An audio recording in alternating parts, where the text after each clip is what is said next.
This is just, depending on other factors, not really product characteristics. Well, unless they get it IV. Right. Right. No, there really is no way around it. Well, you can always do anything more often, right? You could do it every other day. Which would be sort of a drag, but one could, in theory, do it every 5 days. I can't imagine thinking that would be very happy-making for anyone having to do it. Right. And you mentioned that some of your patients were on Hizentra. What are the satisfaction levels or experience with that product? What are the what? The satisfaction levels of patient and experience. With... on that one? Yeah. Well, satisfaction is always gauged in comparison to something, right? So if they've been on IV, they might like it because then they don't have to go into the infusion center if they're not living closely. Right. So I imagine they, get the satisfaction of that. Plus, you can do it on your own schedule, on your own day, on your own time.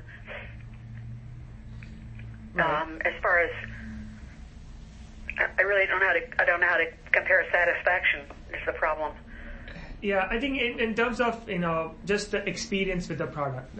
Let's not look at the satisfaction levels because that can be relative. So, but if you talk about the experience using the product, how's that been so far, and any concerns amongst the patients?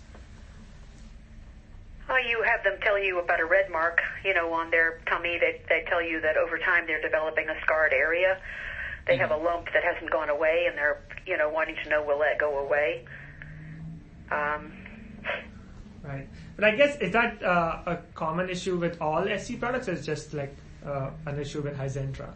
I suspect it's common to all of them because you're kind of putting it straight into an area where it doesn't really belong. Right. Yeah. I don't think it's one product as opposed to the other as far as I'm aware. Yeah.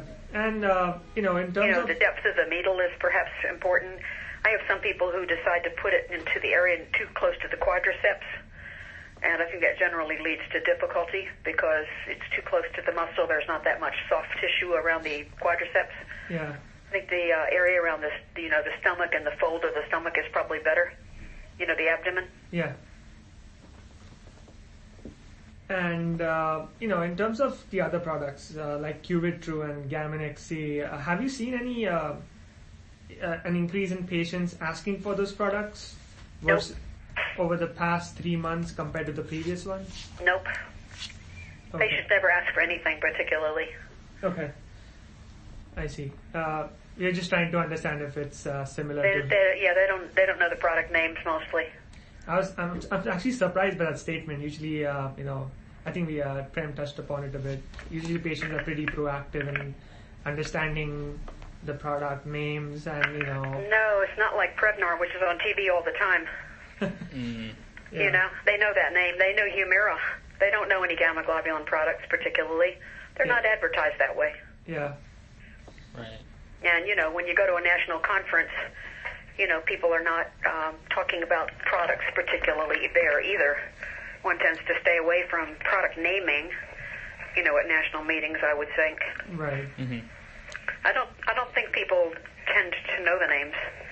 And as I say, I think Cuvitru has an impossible name that nobody seems to remember, even doctors. Yeah. I don't know how these companies come up with those names. I don't know.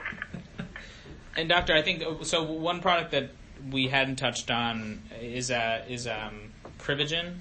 Do you have a perspective on that product? And I think to the earlier question around, is there any characterization of the patient experience with that product that you could provide that would be helpful as well? We're not using Privigen here at Mount Sinai. Okay. And we haven't used it since there was a case of acute hemolytic anemia. So I doubt I could get our pharmacy to purchase it. It may have been a little bit higher in isohemagglutinins and other products, which means that you may have a little bit more trouble with anemia, maybe. There were somewhat more cases of that, maybe. It's all a very maybe situation. Okay. Yeah. It's not my favorite product. I have never prescribed it.